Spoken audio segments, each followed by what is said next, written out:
we are back at the Taylor house where we began. Do you mind if we sit here a moment, Macy?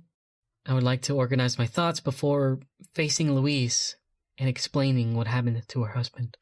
I don't mind, Mrs. Gilbreth, as long as you will explain things to me first. You say you know what happened to Mr. Taylor. I believe I have it figured out. And all because of a thread. A thread? Oh yes, the thread we found in Henry Fayol's hotel room. And not just any thread. A black woolen thread with blue woolen fuzz on it. Oh yes, you said it was the same color blue as the suit Samuel Gompers was wearing. Does that mean you think Mr. Gompers was involved? No, Macy. I cannot imagine why Mr. Gompers, an avowed enemy of management, would go visit Henry Fayol, a consultant who recommends that managers exercise command and control.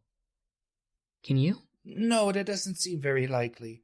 Then what does the blue fuzz mean? Think, Macy. We have encountered several blankets in this case, haven't we? Yes, we have.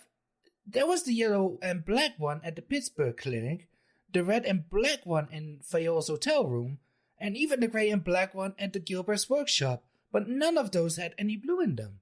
Yes, those are the blankets that we saw, but you're forgetting the one that we didn't see. Huh? The one we didn't see? Which blanket was that? Mr. Taylor's own blanket.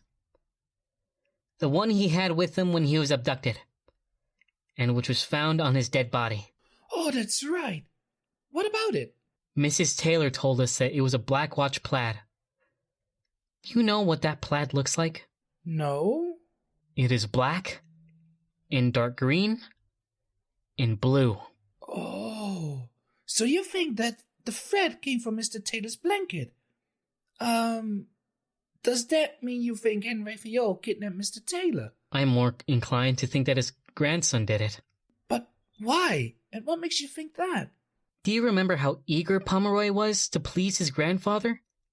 And how much Henry Fayol wanted Mr. Taylor's testimonial for his book? Yes, that was his unfinished business. So you think Pomeroy Fayol held Mr. Taylor hostage in order to get him to sign an endorsement of Fayolism? Yes, and I think that, in his enthusiasm, he inadvertently caused Mr. Taylor's death. And we heard it happening. What? How's that? Remember how Pomeroy came from the balcony? He was terribly eager to pull the drapes, wasn't he? That way we couldn't see what or who was out there. And you think it was Mr. Taylor? I do.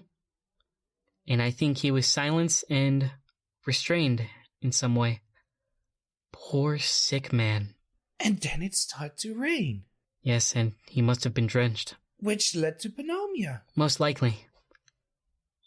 I shudder to think that we all sat there while he tried so desperately to get our attention.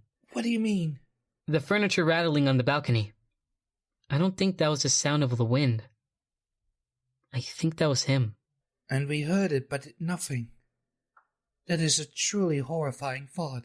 Yes, I will carry that guilt forever. I only wish I could make things right for Louise and poor Mr. Taylor. But the Fayols have probably returned to France. Yes, and with the war going on in Europe, we would have very little chance of bringing the criminal to face charges.